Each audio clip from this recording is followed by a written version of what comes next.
ഇതിനകത്ത് മൊത്തം ഒരു പ്രാവശ്യം കൂടെ ദൈവസന്നിധിയിൽ ഇതുപോലെ വചനമായിട്ട് നിൽക്കാൻ ദൈവം സഹായിച്ചു.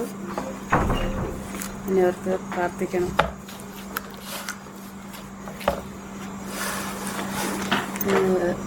നമ്മൾ ഒത്തിരി ഈ ലോകത്ത് ജീവിക്കുമ്പോൾ ഒത്തിരി കൗണ്ടർ ഫീറ്റ് അല്ലെങ്കിൽ വ്യാജമായ പല കാര്യങ്ങളും നമ്മൾ കാണുന്നുണ്ട്. സാധനങ്ങളായിട്ടും അല്ലാതെ നമ്മുടെ ജീവിതത്തിൽ നമ്മൾ അനുഭവിക്കുന്ന നമ്മൾ ചിന്തിക്കുന്ന വിഷയങ്ങളും ചിലപ്പം വ്യാജമാകാം. അങ്ങനെ അപ്പോൾ ഇന്ന് ഞാൻ ആഗ്രഹിക്കുന്ന വ്യാജമായ ഒരു സമാധാനത്തെക്കുറിച്ചാണ്. നമുക്ക് ദൈവം ഒത്തിരിയും പ്രോമിസുകൾ ദൈവം വചനത്തിൽ തന്നിട്ടുണ്ട്, നമ്മളോട് ഒത്തിരിയും പ്രോമിസുകൾ ചെയ്തിട്ടുണ്ട്. അപ്പം ആ പ്രോമിസുകളെല്ലാം ഒത്തിരി നല്ലതാണ്, നമ്മളെ ജീവിക്കാൻ പ്രേരിപ്പിക്കുന്നതാണ്. പക്ഷേ പലതിനും കണ്ടീഷൻ ഉണ്ടെന്നും നമ്മൾ ഓർക്കണം. ചില പ്രോമിസുകൾ കണ്ടീഷനോട് കൂടിയുള്ളതാണ്, ചിലത് ഇല്ലാതെ ഉണ്ട്. ദൈവത്തിന് ഈ ലോകത്തെ മുഴുവനായി രക്ഷിക്കാൻ വേണ്ടി ദൈവം അതിനൊരു കണ്ടീഷൻ വെച്ചിട്ടില്ലായിരുന്നു. രക്ഷിക്കാനായിട്ട് ദൈവം അതിനുള്ള പ്രവൃത്തികൾ നെക്സ്റ്റ് ചെയ്യുക. പാവം ഈ ലോകത്ത് വന്നതിൽ പിന്നെ ചെയ്ത ഓരോ പ്രോമിസും അങ്ങനെ കൊണ്ടുപോകുമായിരുന്നു. അത് ഒരു കണ്ടീഷൻ വെച്ചിട്ടല്ലായിരുന്നു. അഥവാ നമ്മൾ മനുഷ്യർ പല തലമുറകളും ഓരോ തെറ്റുകൾ ചെയ്തപ്പോഴും ദൈവത്തിന് നമ്മളെ രക്ഷിക്കാനുള്ള ആ പദ്ധതി ഒരിക്കലും മാറിയില്ല. ആ പ്രോമിസ് ദൈവം അത് എങ്ങനെയാണെങ്കിലും തീർത്തോണ്ടേയിരുന്നു. അപ്പം അതുപോലെ അതൊരു ദൈവം ആ പ്രോമിസിനെ ഒരിക്കലും കണ്ടീഷൻ വെച്ചില്ലായിരുന്നു എന്നുള്ളതാണ് ഞാൻ പറയാൻ ഉദ്ദേശിച്ചത്. പക്ഷെ പല പ്രോമിസുകളും ദൈവം ഇൻഡിവിജ്വൽ ആൾക്കാർക്ക് വേണ്ടിയിട്ട് ചെയ്ത പ്രോമിസുകൾ, അല്ലെങ്കിൽ ഇൻഡിവിജ്വലി നമ്മൾ അനുഭവിക്കേണ്ട പ്രോമിസുകൾ, അതിനെല്ലാം ഓരോ കണ്ടീഷൻ ഉണ്ടെന്ന് നമ്മൾ അതിനകത്ത് കാണുന്നുണ്ട്. നീ ഇങ്ങനെ ചെയ്താൽ നിനക്കിങ്ങനെ സംഭവിക്കും. അങ്ങനെ പഴയ നിയമത്തിലെല്ലാം അങ്ങനെ ഉണ്ട്. അപ്പം അതുകൊണ്ട് എല്ലാ പ്രോമിസും കണ്ടീഷനൊന്നും ഇല്ലാതെ അല്ല എന്ന് നമ്മളെപ്പോഴും മനസ്സിലാക്കി വെക്കണം. അപ്പം ഈ വ്യാജമായ സമാധാനം ഇത് ഞാൻ പറയാൻ ആഗ്രഹിക്കുന്നത്. അതിനുവേണ്ടി യെരമ്യാവ് 6:14 വാക്യം വായിക്കാം.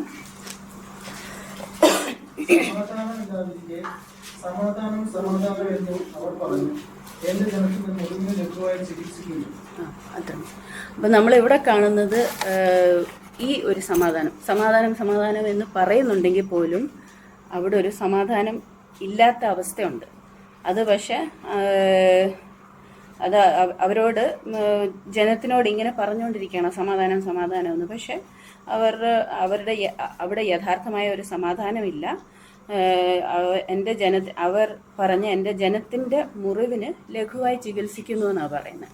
അപ്പോൾ വേറെ എസെക്കിയേൽ 13:10-16 വരെയുള്ള വാക്യങ്ങളിലും ഈ കാര്യമുണ്ട്. പിന്നെ യെരമ്യാവ് 8:11 ഈ സെയിം വാക്യമാണ്. എസെക്കിയേൽ 13:10 ഒരു കാര്യം പറയുന്നത്, സമാധാനമില്ലാതെ ഇരിക്കെ സമാധാനം എന്ന് പറഞ്ഞ് അവർ എൻ്റെ ജനത്തെ ചതിച്ചിരിക്കുക കൊണ്ട് അത് ചുവര് പണിതാൽ അവർ കുമ്മായം പൂശിക്കളയുന്നത് കൊണ്ടും.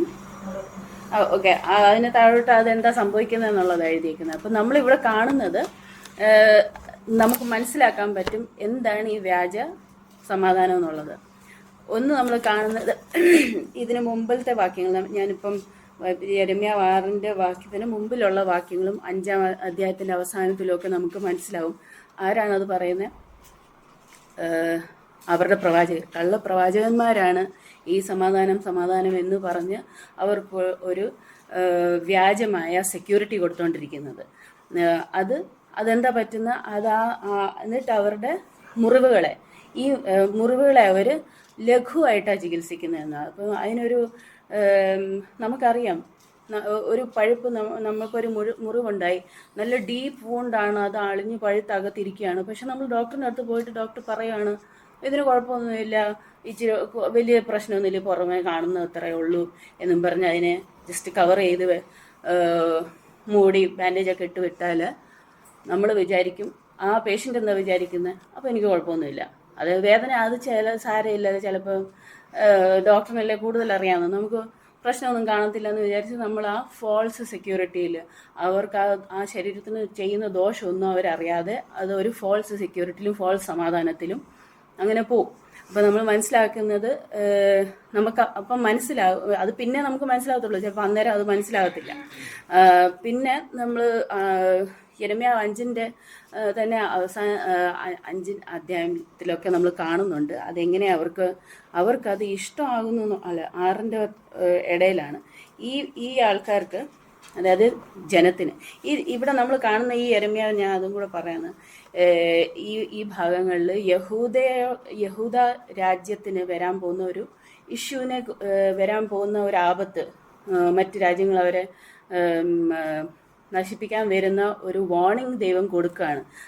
ദൈവം എന്തുകൊണ്ടാണ് അത് അനുവദിച്ചത്? ദൈവത്തെ മറന്ന് അവരുടെ സ്വന്തം ഇഷ്ടത്തിന് ജീവിക്കുന്ന സമയത്താണ് ദൈവം ഇതൊക്കെ പറഞ്ഞതും അങ്ങനെ ഒരു വാർണിംഗ് കൊടുത്തതും. പക്ഷെ അതേസമയം ഇത് യെരമ്യാവിന് ഇങ്ങനെ ഒരു വാർണിംഗ് കിട്ടുന്ന സമയത്തും അവിടെ പല കള്ളപ്രവാചകന്മാരും അവരെ സമാധാനിപ്പിച്ചുകൊണ്ടിരിക്കുക. ഒന്നും വരത്തില്ല, ദൈവം നമ്മുടെ കൂടെ, ദൈവത്തിൻ്റെ വീട്, അല്ലെ, ദൈവത്തിൻ്റെ ടെമ്പിൾ അത് നമ്മുടെ നടുക്കാണ്, അപ്പോൾ ദൈവം നമ്മുടെ നടുക്കാണ്, അതുകൊണ്ട് ഒരു വിഷയമില്ല എന്നും പറഞ്ഞ് അവരെ ഒരു വ്യാജ സമാധാനത്തിലേക്കാണ് അവർ കൊണ്ടുപോകുന്നത്. അപ്പോൾ അങ്ങനെ നമ്മൾ ആ അധ്യായങ്ങളിൽ കാണുന്നുണ്ട്. പിന്നെ അത് പക്ഷേ ഇവർ മനസ്സിലാക്കാതെ അവർ ഈ പറയുന്ന പ്രവചനത്തിൽ ആശ്വസിച്ച് സന്തോഷിച്ച് സാറ്റിസ്ഫൈഡ് ആയിട്ട് ഇങ്ങനെ ഇരിക്കുകയാണ്. അപ്പോൾ അവർക്ക് ഒരിക്കലും മനസ്സിലാകാതെ പോകുന്നുണ്ട്. നമ്മൾ നേരത്തെ എസെക്കിയേലിൽ വായിച്ച വാക്യത്തിൽ നമ്മൾ വായിക്കുന്നുണ്ട് അവർ ഈ വെള്ള പൂശുന്ന കാര്യം. അപ്പം അവിടെയും അത് ചിലപ്പോൾ നമ്മുടെ പബ്ലിക് ഫിഗർ ആയിരിക്കും, നമ്മൾ പബ്ലിക് ഇമേജ്, നമ്മൾ എന്തുണ്ടാക്കുന്നു അതിനോട് നമുക്ക് വേണമെങ്കിൽ ഉപമിക്കാം. വൈറ്റ് വാഷ് ചെയ്ത് ആ ക്രാക്കായ വോളൊക്കെ ഉണ്ടാക്കുകയാണ്, അവിടെ ക്രാക്ക് വരുന്നുണ്ട്, പക്ഷെ അത് വൈറ്റ് വാഷൊക്കെ ചെയ്ത് അല്ലെങ്കിൽ പുട്ടിയൊക്കെ ഇട്ട് ഇങ്ങനെ കുഴപ്പമില്ലാത്ത രീതിയിൽ ഇങ്ങനെ കൊണ്ടുപോവാണ്. പക്ഷെ അകത്തോട്ട് നോക്കിയാൽ അതിന് ക്രാക്സ് ഉണ്ട്. അപ്പം അതെല്ലാം പ്ലാസ്റ്റർ ചെയ്യുവാന്ന് ഇംഗ്ലീഷിൽ എഴുതിക്കുന്നത്, പ്ലാസ്റ്റർ ചെയ്യുക വൈറ്റ് വാഷ് ചെയ്ത്. അപ്പം അത് നമ്മൾ ചിലപ്പോൾ നമുക്ക് വ്യാജ സമാധാനമാണെങ്കിൽ ഈ വ്യാജ പ്രവാചകന്മാരും നമ്മളെ ഇതുപോലെ എന്തെങ്കിലുമൊക്കെ പ്ലാസ്റ്ററൊക്കെ ചെയ്ത് നമ്മുടെ അകത്തെ ക്രാക്സ് ഒക്കെ അവിടെ കിടക്കത്തേ ഉള്ളൂ, എന്നിട്ട് നമ്മൾ അറിയാതെ പോകും. പിന്നെ സെഫന്യ 1 എഴുതിയേക്കുന്നത് നമുക്ക് വളരേണ്ട ആവശ്യമില്ല, ആ ഒരു തോന്നലും നമുക്കുണ്ടാവും. നമുക്ക് വ്യാജ സമാധാനമുള്ള സമയത്ത് ഇത് വളരേണ്ട ആവശ്യമൊന്നുമില്ല, എനിക്ക് വളരാൻ തോന്നുന്നതെന്ന് വെച്ചാൽ അവിടെ എഴുതിയേക്കുന്നത് എനിക്കിതിൻ്റെ ഒന്നും ആവശ്യമില്ല, ഞാൻ ഓൾറെഡി എല്ലാം തികഞ്ഞ ആളാണ്, എനിക്കെല്ലാം ഉണ്ട് എന്നൊരു ചിന്ത എപ്പോൾ നമ്മൾ ഫുള്ളി ഓക്കെ ആണെന്നുള്ള ചിന്ത വരുമ്പോഴാണ് നമുക്ക് നമ്മളൊരു വ്യാജ സമാധാനത്തിൽ പോകുന്നത്. ഇതിൻ്റെ ഒന്നും ആവശ്യമില്ല, നമുക്ക് വളരേണ്ട ആവശ്യമില്ല, ബിക്കോസ് നമ്മൾ ഓൾറെഡി വളർന്നിരിക്കുക. എൻ്റെ പുതിയ നമ്മളും കർത്താവും പറയുന്ന കാര്യങ്ങളുണ്ട്, നമ്മൾ നിനക്ക് കണ്ണ് കാണത്തില്ലെന്ന് പറഞ്ഞായിരുന്നെങ്കിൽ ഓക്കേനെ, അല്ലെങ്കിൽ നിനക്ക് കണ്ണ് കാണാൻ ദൈവം സഹായിച്ചേനെ. പക്ഷെ നീ ഓൾറെഡി എല്ലാം കാണാമെന്നും എല്ലാം കേൾക്കാമെന്നും പറയുന്ന ആളാണെങ്കിൽ ഒരിക്കലും ആ ആൾക്ക് ദൈവം കാഴ്ചയോ കേൾവിയോ കൊടുക്കത്തില്ല, വേണ്ടുന്ന കാര്യം.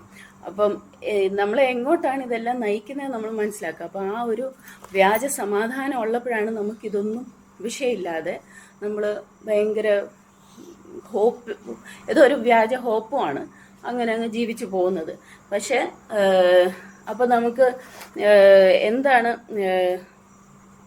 ഇതെന്തുകൊണ്ടാണ് നമ്മൾ സംഭവിക്കുന്നത് എന്നുള്ളത് യെരമ്യാവ് 5-ന്റെ 8 മുതൽ 31 വരെയുള്ള വാക്യങ്ങളും 6-ന്റെ 1 മുതൽ 13 വരെയുള്ള വാക്യങ്ങളിലും ഒക്കെ ഒത്തിരി എക്സ്പ്ലെയിൻ ചെയ്യുന്നുണ്ട്. ദൈവം ഇതെന്തുകൊണ്ടാണ് ഇവരുടെ ഇടയിൽ അത് വരുന്നതെന്നുള്ളത് നേരത്തെയും പറഞ്ഞു.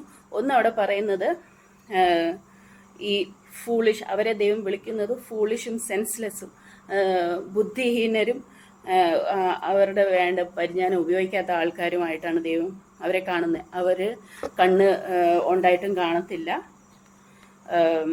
കണ്ണുണ്ടായിട്ടും കാണാതെയും ചെവി ഉണ്ടായിട്ട് കേൾക്കാതെയും ഇരിക്കുന്ന മൂഢന്മാരും ബുദ്ധിഹീനരുമായ ജനമേ, ഇത് കേൾക്കുവിൻ, നിങ്ങൾ എന്നെ ഭയപ്പെടുകയില്ല. അതവിടെ നമ്മൾ താഴോട്ട് അങ്ങനെ കുറേ കാര്യങ്ങളുണ്ട്. അപ്പം അതിൻ്റെ താഴെ എഴുതിയേക്കുന്ന ഒന്ന്, നമുക്കിത് എന്തുകൊണ്ടാണ് സംഭവിക്കുന്നത്, ഒന്ന് നമ്മൾ സ്റ്റബേണും റെബല്യസുമായുണ്ട്. സ്റ്റബൺ എന്ന് പറഞ്ഞാൽ നമ്മൾ ശാഠ്യം പിടിച്ച് നമ്മുടെ ഹൃദയം നമ്മൾ ശാഠ്യമുള്ളതും ദൈവത്തോട് എപ്പോഴും എതിർത്ത് നിൽക്കുന്ന ഒരു ഹൃദയവും ആയതുകൊണ്ടാണ് നമുക്ക് ഇതൊക്കെ സംഭവിക്കുന്നത്. നമ്മൾ വ്യാജമായ കാര്യത്തിലൊക്കെ പെട്ടുപോകുന്നത്. പിന്നെ നമുക്ക് അന്നേരം എന്ത് സംഭവിക്കുക, അതൊക്കെ ആ യെരമ്യാ 5:18 മുതലുള്ള വാക്യങ്ങൾ എഴുതിയിട്ടുണ്ട്. അപ്പം അവർക്ക് ദൈവത്തിൻ്റെ വചനത്തിലോ അല്ലെങ്കിൽ ദൈവം വാൺ ചെയ്യുന്ന വിഷയത്തിലൊന്നും അവർക്കൊരു ഇൻട്രസ്റ്റ് ഇല്ല എന്ന് എഴുതിയിട്ടുണ്ട്.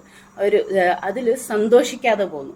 ദൈവം വാൺ ചെയ്യുന്ന കാര്യത്തിൽ സന്തോഷിക്കുക എന്ന് പറഞ്ഞാൽ ഓക്കെ അത് കേട്ടു, അതിന് എനിക്ക് ഇത് ശരിയാക്കി മുന്നോട്ട് പോകണമെന്നുള്ള ഒരു ചിന്ത വരാതെ അതിലൊരു ഇൻട്രസ്റ്റ് കാണിക്കാതെ ഇരിക്കുന്നു എന്ന് നമ്മൾ മനസ്സിലാക്കുന്നു. അവിടെ അടുത്ത് നമ്മൾ കാണുന്നത് പണത്തെയും മറ്റ് ദൈവങ്ങളെയും ഒക്കെ ഒത്തിരി സ്നേഹിക്കുകയും ആരാധിക്കുകയും ചെയ്യുന്നു. ആ വിഷയം കൊണ്ടാണ് ഇവിടെ ഇത് ലിറ്ററലി അങ്ങനെയാണ് അവിടെ നടന്നത്. അതുകൊണ്ടാണ് ദൈവം അവരെ വാൺ ചെയ്യുന്നത്, മറ്റ് രാജ്യങ്ങൾ അവരെ ആക്രമിക്കുമെന്നുള്ളത്. പക്ഷേ ഇവരതൊന്നും ശ്രദ്ധിക്കുന്നില്ല.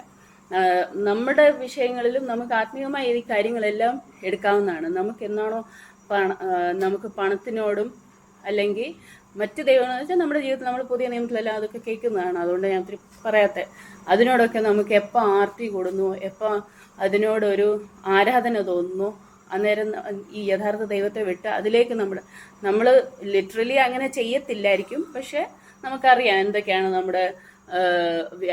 നമ്മുടെ ഉള്ളിലുള്ള മറ്റ് ദൈവങ്ങൾ എന്തൊക്കെയാണ്. അപ്പം അതിലേക്ക് നമ്മൾ പോകുമ്പോഴാണ് നമ്മളിങ്ങനെ പെട്ടുപോകുന്നത്. പിന്നെ അങ്ങനെ നമ്മൾ മനസ്സിലാക്കുന്നത് നമ്മുടെ പാപങ്ങളാണ് ഈ നന്മയൊക്കെ വരാതെ, നല്ല സമാധാനം വരാതെ, വ്യാജമായ സമാധാനം, യഥാർത്ഥമായ സമാധാനം വരാതെ വ്യാജമായ സമാധാനം നമ്മുടെ ഉള്ളിലേക്ക് വരുന്നത് എപ്പോഴും നമ്മുടെ പാപങ്ങളിൽ നമ്മൾ നിൽക്കുന്നത് കൊണ്ടാണ്. ബിക്കോസ് നമ്മളത് തിരിച്ചറിയാതെ ഇങ്ങനെ പോയിക്കൊണ്ടിരിക്കുക. എന്നിട്ട് നമ്മൾ എല്ലാ ചതിയിലും വീഴും. അതും ആ വാക്യങ്ങളെല്ലാം ഉണ്ട്, ഞാനത് ഷോർട്ടായിട്ട് പറയുന്നതേ ഉള്ളൂ. അപ്പം നമ്മളെ ചതിക്കുന്ന ഒരു വിക്കഡ് ആളുടെ ചതിയിൽ നമ്മൾ പെട്ടുപോവുകയാണ്. അവർ എങ്ങനെയാ ഓക്കെ ഇവരെല്ലാവരും അങ്ങനെയാണ്. ഈ വിക്കഡ് ആൾക്കാരൊക്കെ അങ്ങനെ ഒത്തിരി മഹാന്മാരായും ഒത്തിരി പണമുള്ളവരുമായി അവർ തീരുന്നു. എങ്ങനെയാണ്? ചതിയിൽ കൂടിയാണ് ഇതെല്ലാം അവരുണ്ടാക്കിയെടുത്തത്. എന്നിട്ട് ആ ചതിയിൽ തന്നെ അവരെ കണ്ടിട്ടാണ് മറ്റു മനുഷ്യരും മറ്റ് ജനവും അവരെ കണ്ടിട്ടാണ് അതുപോലെ ആകാൻ ശ്രമിക്കുന്നത്. അവർക്ക് സമാധാനമുള്ളതായിട്ടാണ് അവർ കാണുന്നത്. പിന്നെ നമ്മൾ വായിച്ചു കള്ളപ്രവാചകന്മാരും 5-ാം അധ്യായത്തിൻ്റെ 31-ാം വാക്യത്തിൽ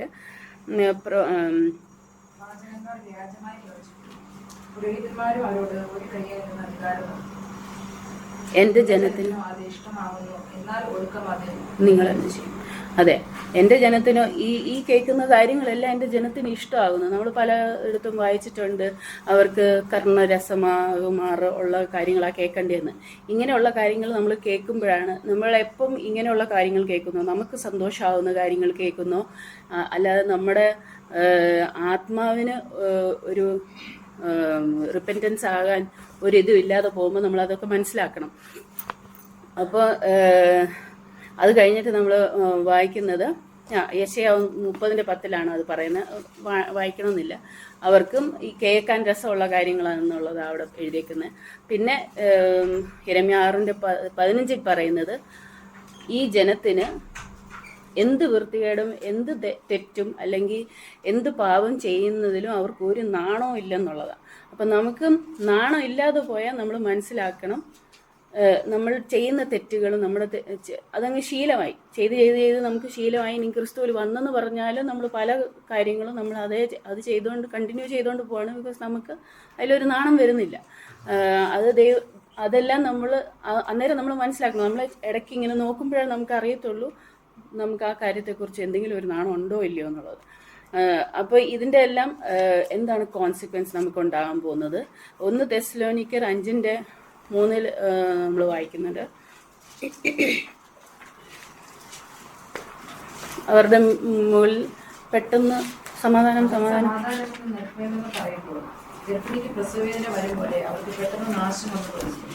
അത്ര മതി. അവർക്ക് ഓക്കെ. അപ്പോൾ നമ്മളിവിടെ കണ്ടു ഈ നമ്മളിപ്പോഴും ഈ എൻഡ് ഇപ്പം നമ്മൾ കുറച്ച് മുമ്പും കേട്ടു, നമ്മൾ അവസാനത്തിലേക്ക് വരുവാണ്. ഈ സമയത്തും നമ്മൾ കേൾക്കുന്നത് സമാധാനം സമാധാനം എന്നാണ്. അത് ഈ ലോകത്ത് കിട്ടുന്ന ഒരു സമാധാനത്തെക്കുറിച്ചാണ്. അവർ സമാധാനം പറയുന്ന സമയത്തും പെട്ടെന്നായിരിക്കും വരുന്നത്. അത് നമ്മൾ പലപ്പോഴും ഈയിടെ എല്ലാം പല ദേവദാസന്മാരും പറയുന്നത് നമ്മൾ കേട്ടു. നമുക്ക് ഇങ്ങനെ പറയുന്ന സമയത്ത് തന്നെ ആർക്കാണത് ദോഷമായിട്ട് വരുന്നത്? ഈ വ്യാജ സമാധാനത്തിലിരിക്കുന്നവർക്കാണ് ഇതെല്ലാം ദോഷമായിട്ട് വരാൻ പോകുന്നത്. അവർക്കാണ് ഇതെല്ലാം പെട്ടെന്ന് പ്രശ്നമായി തീരുന്നത്.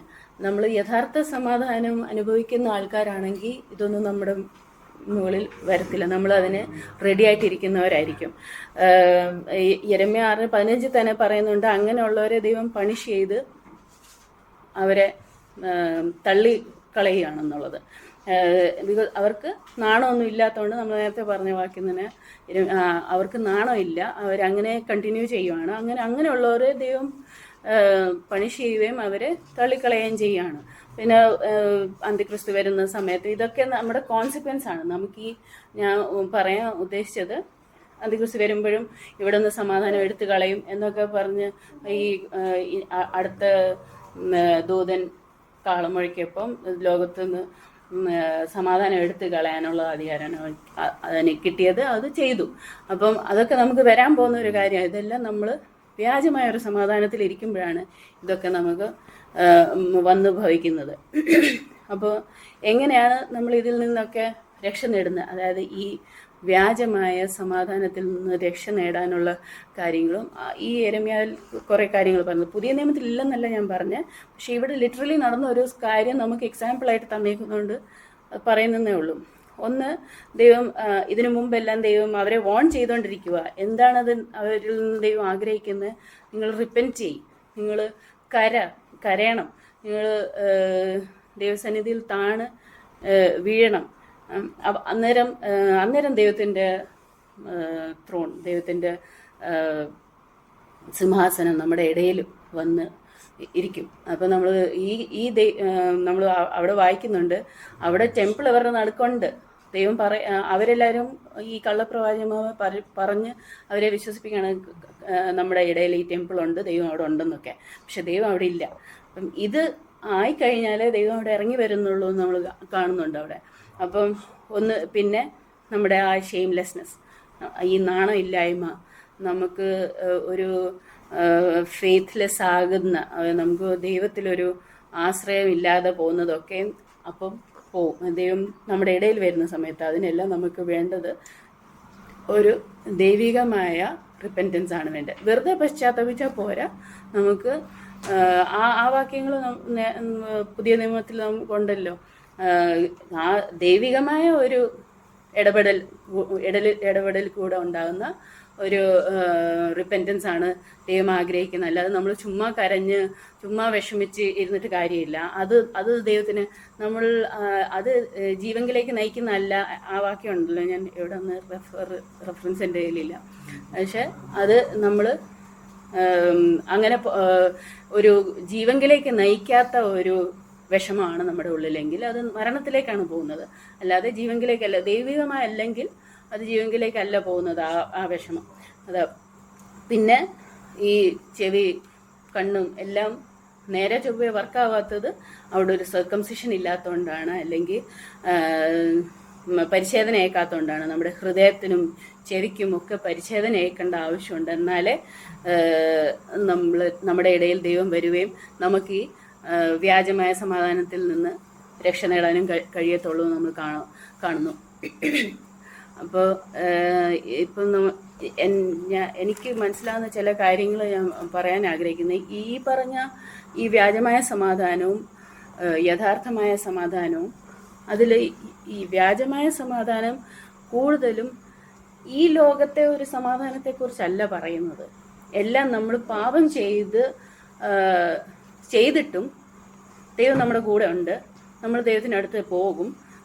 ഇവിടുത്തെ എന്ത് വിഷയങ്ങളുണ്ടെങ്കിലും നമ്മളെങ്ങനെ ജീവിച്ചാലും അതൊന്നൊരു വിഷയമല്ല, നമുക്ക് അങ്ങ് ചെല്ലാൻ പറ്റും. എന്ത് ചെയ്താൽ മതി, ഇവർ പറയുന്ന പോലെ നമ്മൾ ഇതിനെ മൂടിയും എന്താ കവർ ചെയ്ത് ഈ വൂണ്ടിനെയൊക്കെ കവർ ചെയ്ത് പ്ലാസ്റ്ററും പുട്ടിയൊക്കെ അടിച്ച് ഇങ്ങനെ ജീവിച്ചാൽ നമുക്കങ്ങ് പോകാൻ പറ്റുമെന്നുള്ള ഒരു വ്യാജമായ സമാധാനം നമ്മുടെ ഉള്ളിൽ കിടക്കുന്നതുകൊണ്ടാണ്.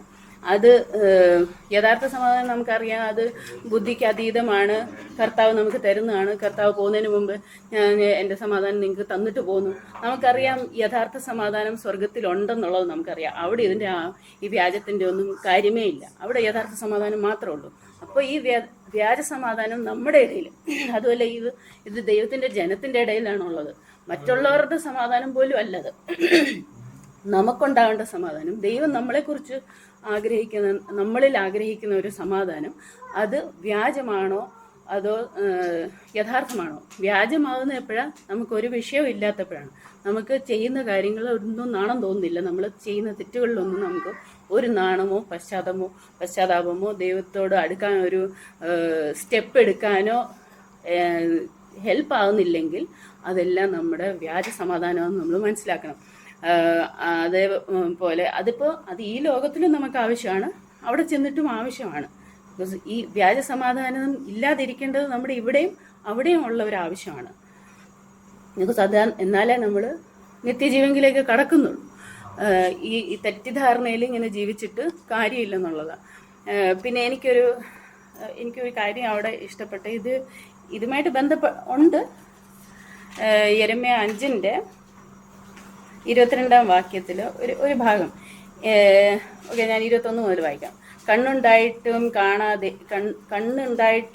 കാണാതെയും ചെവി ഉണ്ടായിട്ടും കേൾക്കാതെയും ഇരിക്കുന്ന മൂഢന്മാരും ബുദ്ധിഹീനരുമായ ജനമേ, ഇത് കേൾക്കുവിൻ. നിങ്ങൾ എന്നെ ഭയപ്പെടുകയില്ലയോ? എൻ്റെ സന്നിധിയിൽ വിറയ്ക്കുകയില്ലയോ എന്ന് യഹോവയുടെ അരുളപ്പാട്. ഞാൻ കടലിന് കവിഞ്ഞുകൂടാതെ വണ്ണം നിത്യപ്രമാണമായി മണൽ അതിരാക്കി വെച്ചിരിക്കുന്നു. തിരകൾ അലച്ചാലും സാധിക്കുകയില്ല, എത്ര തന്നെ ഇരച്ചാലും അതിർ കടക്കുകയില്ല.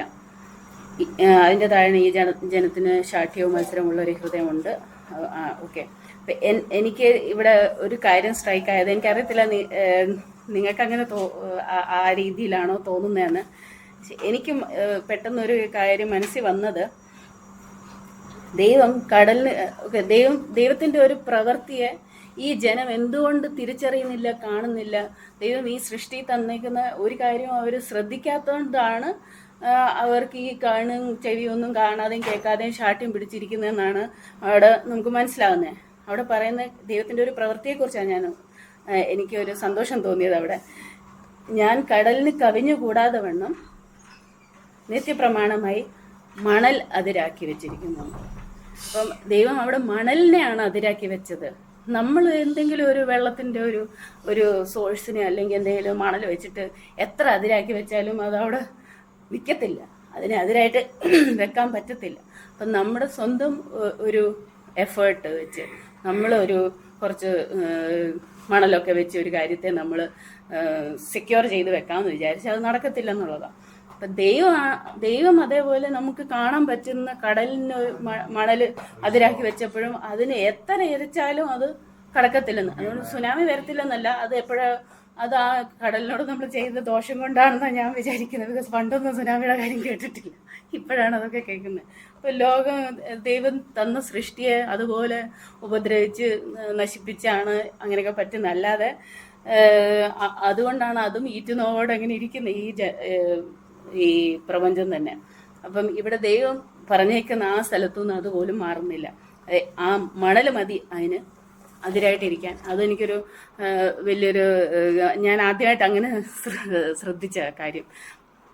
പിന്നെ നമുക്കറിയാം നമ്മുടെ യഥാർത്ഥ സമാധാനം ക്രിസ്തുവാണെന്നും അവൻ വളരെ താഴ്മയുള്ളതാണ്. നമുക്ക് കഠിനപ്പെടുമ്പോഴാണ് നമുക്ക് താഴ്മയില്ലാതെ പോകുന്നതും ഒക്കെ ചെയ്യുന്നത്. അപ്പം എൻ്റെ നുഖവും മൃദുവും കഴിഞ്ഞ ദിവസം നമ്മൾ കേട്ടതാണ് അതൊക്കെ. അപ്പം അവൻ്റെ ആ ചെറിയ ശബ്ദം എത്ര വലിയ കൊടുങ്കാറ്റിൻ്റെ ഇടയിലും നമ്മുടെ ഒരു പ്രവാചകൻ ആ പ്രവാചകൻ്റെ പേരെന്താണ്, നമ്മൾ കഴിഞ്ഞിടയ്ക്കും സംസാരിച്ചാണെന്ന് തോന്നുന്നു, ഈ ബാലിൻ്റെ ദൈവങ്ങളെയൊക്കെ ഹാബിൻ്റെ സമയത്തെ പ്രവാചകൻ ഏലിയാവിനും ആ ചെറിയ സൗണ്ട് ഇത്രയും കാറ്റും ഓളവും എല്ലാം തട്ടി ഇവൻ ഓടിക്കഴിയുമ്പം ഏലിയാ പ്രവാചകൻ അവിടെ നിന്ന് പേടിച്ചിട്ട് ജെസബേലിനെ പേടിച്ച് ഓടുന്ന സമയത്തും അവനൊരു ചെറിയ സൗണ്ട് അവിടെ കേട്ടു. ഇതിൻ്റെ എല്ലാം നടുക്ക് അതെല്ലാം കഴിഞ്ഞിട്ട് അതുപോലെയാണ് ദൈവം നമ്മളെ എത്ര തിരയുടെ ഇടയിലും ഈ ലോകത്ത് കഷ്ടമുണ്ടെന്ന് ദൈവം നമ്മളോട് പറയുന്നുണ്ട്. എങ്കിലും നിങ്ങൾ ധൈര്യപ്പെട്ടിരിപ്പീൻ. അപ്പം അതുകൊണ്ട് നമുക്ക് മനസ്സിലാക്കേണ്ടത് ഈ വ്യാജമായ സമാധാനം ഇവിടുത്തെ കാര്യത്തെക്കുറിച്ചേ അല്ല. ആ സമാധാനം നമുക്ക് കർത്താവിൽ കിട്ടേണ്ട ഒരു സമാധാനം നമ്മുടെ നിത്യതയെക്കുറിച്ചുള്ള സമാധാനത്തെക്കുറിച്ചാണ്. അവിടെ പിശാചിന് ആവശ്യമുള്ള വ്യാജം കാണിക്കേണ്ടത്. അല്ലാതെ ഇവിടുത്തെ കാര്യത്തിനൊന്നും പിശാചിന് നമ്മളെ വ്യാജം കാണിച്ചിട്ട് വലിയ കാര്യമൊന്നുമില്ല. അവൻ്റെ ഉദ്ദേശം എങ്ങനെയും കർത്താവിൻ്റെ അടുത്ത് നമ്മൾ ചെല്ലരുത്. ആ പരിശുദ്ധനായ ദൈവം ആദ്യമേ നമ്മൾ വേർപെട്ട് പോയത് എന്തുകൊണ്ടാണ്? പാപം വന്നതുകൊണ്ടാണ്. അത് ഇന്നും അങ്ങനെ തന്നെയാണ്. പാപം എന്ന് വരെ നമ്മുടെ ജീവിതത്തിലുണ്ടോ നമുക്ക് അവിടെ ചെല്ലാൻ പറ്റത്തില്ല. അപ്പം അതുകൊണ്ട് നമ്മൾ പാപം ചെയ്യുന്നില്ല എന്നല്ല, അത് നമുക്കറിയാം. എപ്പോഴും അതിനുവേണ്ടി നമുക്കൊരു റിപ്പൻറ്റൻസും എപ്പോഴും ദൈവത്തോട് അടുക്കാനും അതിൽ നിന്ന് വളരാനും അടുത്തൊരു അടുത്ത ഒരു ലെവലിലോട്ട് എത്താനും ദൈവം ആഗ്രഹിക്കുന്നുണ്ട്. അത് നമ്മുടെ ഉള്ളിൽ എപ്പോൾ വരെ ആ ഒരു ചിന്തയുണ്ടോ അതിൽ നിന്നൊക്കെ ക്ലിയർ ആകാൻ. എന്നുവെച്ചാൽ ഇതൊന്നും കുഴപ്പമില്ലെന്ന് ഒരു കാര്യം നമ്മൾ വിചാരിക്കാൻ പറ്റത്തില്ല. അതാണ് ദൈവം അത്രയും പരിശുദ്ധനാണ്. അവൻ്റെ അടുക്കലും ഒരു ശകലം പോലും കറയും ചുളുക്കും അവിടെ ചെല്ലാൻ പറ്റത്തില്ല. അല്ലെങ്കിൽ ദൈവം ഇത്രയും തൻ്റെ പുത്രനെ അയക്കേണ്ട ആവശ്യമില്ലായിരുന്നു, ഇതൊക്കെ സാരമില്ലായിരുന്നെങ്കിൽ. അപ്പോൾ നമ്മളത് വളരെയധികം കാത്തു സൂക്ഷിക്കേണ്ടതാണ്. നമ്മുടെ ജീവിതത്തെയും ആ ഒരു വ്യാജമായ ഒരു സമാധാനത്തിൽ, വ്യാജമായ ഒരു ഹോപ്പിൽ നമ്മൾ പോകാതെ ദൈവം ആഗ്രഹിക്കുന്ന പോലെ തന്നെ കറയും ചുളുക്കം ഒന്നും ഇല്ലാതെ അവിടെ ചെല്ലാൻ അതിനുവേണ്ടി ദൈവമാണ് നമ്മളെ സഹായിക്കുന്നത്. പരിശുദ്ധാത്മാവാണ് സഹായിക്കുന്നത്. പരിശുദ്ധാത്മാവിൻ്റെ ശക്തി നമുക്കുണ്ട്. ഈ ശക്തിയെല്ലാം ഇതിനാണ് ആവശ്യം നമുക്ക്. ഈ അന്യഭാഷയ്ക്കെതിരല്ല ഞാൻ പറയുന്നത്. അന്യഭാഷ ഉണ്ടെങ്കിൽ പോലും നമ്മളുടെ ഉള്ളിൽ ആ ശക്തി ഇല്ലെങ്കിൽ, നമുക്ക് പാപത്തെ ജയിക്കാൻ ഒരു ശക്തി നമ്മളുടെ ലൈഫിൽ കിട്ടുന്നില്ലെങ്കിൽ ഈ അന്യഭാഷ കൊണ്ടും ഗുണമില്ലെന്നാണ്. അപ്പം നമ്മൾ പുതിയ നിയമത്തിൽ വായിക്കുന്നുണ്ട്, വെറുതെ ഇങ്ങനെ ചിലമ്പുന്ന കൈത്താളമൊക്കെ ആണെന്ന്. അപ്പോൾ അതിങ്ങനെ സൗണ്ട് ഉണ്ടാക്കുന്ന ഒരു കാര്യമല്ലാതെ നമ്മുടെ ലൈഫിലൊരു ശക്തിയില്ല. അതുമല്ല, നിങ്ങൾ ഈ ആത്മാവിനെ പ്രാപിച്ച് ശക്തി ലഭിച്ചിട്ട് നിങ്ങൾ അവിടെ ഇവിടെയൊക്കെ പോകും എന്നും പറയുന്നുണ്ട് കർത്താവ്. അപ്പം ആ ശക്തിക്കാണ് കൂടുതൽ ഇമ്പോർട്ടൻസ്. അത് നമ്മൾ ഇമോഷണലി അല്ലെങ്കിൽ ഇവിടെ വരുമ്പോൾ നമുക്ക് കിട്ടുന്ന ആ ഒരു പവറോ അല്ലെങ്കിൽ നമുക്ക് ഫുൾ ശക്തിയോടെ സ്തുതിക്കാൻ പറ്റുന്നതും അല്ലെങ്കിൽ നമ്മുടെ സൗണ്ട് മുഴുവൻ എടുത്ത് ദൈവത്തെ ആരാധിക്കാൻ പറ്റുന്നത് മാത്രമല്ല. അപ്പം ആ ശക്തി എന്ന് പറയുന്നത് നമ്മുടെ ഉള്ളിലത്തെ ശക്തിയാണ്. ആ ശക്തി ലഭിച്ചിട്ടാണ് നമ്മൾ എങ്ങോട്ട് പോകണോ, എന്ത് ചെയ്യണോ, എന്ത് പറയണോ എന്നുള്ളത് ദൈവം തരുന്നത്. ആ ശക്തി നമുക്ക് ലഭിക്കണം പരിശുദ്ധാത്മാവിൽ കൂടെ. ആ ശക്തി നമ്മളിൽ നിലനിൽക്കണം. ദൈവം തന്നതാണ്. പരിശുദ്ധാത്മാവ് ഉണ്ടെന്ന് നമ്മളെല്ലാവരും വിശ്വസിക്കുന്നുണ്ട്. പക്ഷെ നമുക്ക് ജീവിക്കാൻ പറ്റുന്നില്ലെങ്കിൽ ആ ശക്തി നമ്മളിൽ നിന്ന് ചോർന്നു പോകുന്നുണ്ട്. നമുക്ക് അതിൽ നിലനിൽക്കണമെന്നുള്ള ഒരു ആഗ്രഹവും എപ്പോഴും അതിനുള്ള വാഞ്ചയും ദൈവത്തോട് എപ്പോഴും അതിന് ചോദിക്കാൻ, നിനക്ക് എത്ര വേണമെങ്കിലും തരുമെന്ന്. അപ്പോൾ പരിശുദ്ധാത്മാവ് ദൈവം കുറച്ച് ഒറ്റ ലെവലിൽ തരുന്നൊരു കാര്യമല്ലെന്ന് നമ്മൾ വചനത്തിൽ വായിക്കുന്നുണ്ട്. അപ്പോൾ എത്ര വേണമെങ്കിലും തരും. അത് കൂട്ടി എത്ര വേണമെങ്കിലും ദൈവം തരും. അത് നമ്മൾ ചോദിക്കുന്ന പോലെ ഇരിക്കും. അപ്പോൾ ആ ശക്തിയും അതാണ്. ഇവിടെ ജീവിക്കാനുള്ള ശക്തിയും ഇവിടെ ഈ ലോകത്ത് വേണ്ടുന്ന കാര്യങ്ങൾ അതൊക്കെ നമുക്ക് ലോകത്ത് വേണ്ടിയത് കൊണ്ടാണ് ഈ കഷ്ടതയെല്ലാം കടന്ന്, ഈ ലോകത്തിലെ നമ്മുടെ ട്രയൽസ്, ഈ പരീക്ഷകളെല്ലാം കടന്നു പോകാൻ വേണ്ടിയിട്ടാണ് ഈ ശക്തി ദൈവം തരുന്നത്. അപ്പം അത് തന്നെ ഇല്ലെങ്കിൽ പിന്നെ നമ്മൾ എന്ത് ചെയ്തിട്ടും ഏതൊക്കെ നമ്മുടെ നല്ല പ്രവൃത്തികൾ ചെയ്തിട്ടും നമ്മളുടെ ഉള്ളിൽ ആ ശക്തി, പരിശുദ്ധാത്മാവിൻ്റെ ശക്തി ഇല്ലെങ്കിൽ നമുക്ക് അങ്ങ് ചെന്ന് പറ്റത്തില്ല. അപ്പം അതിനെ നമ്മൾ സീരിയസ് ആയിട്ട് നമ്മൾ വിചാരിക്കണമെന്ന് ഞാൻ പറയാൻ ആഗ്രഹിക്കുന്നു. ദൈവം നമ്മളെല്ലാവരെയും ഒരുപോലെ ഇതിനായി സഹായിക്കട്ടെ. എന്നെയും ചേർത്തിട്ടാണ് ഞാൻ പറയുന്നത്. ഞാൻ അതുപോലെ ശക്തി പ്രാപിച്ച് ജീവിക്കുകയൊന്നുമല്ല. വീട്ടിൽ നമ്മുടെ കുടുംബത്തിലൊക്കെ ചോദിക്കുമ്പോഴേ കറക്റ്റായിട്ട് അറിയത്തുള്ളൂ. പുറമേ എത്ര നല്ലതായിട്ട് തോന്നിയാലും ഹസ്ബൻഡ് വൈഫിൻ്റെ ഇടയിലാണ് ഏറ്റവും കൂടുതൽ അത് അറിയാൻ പറ്റുന്നത്.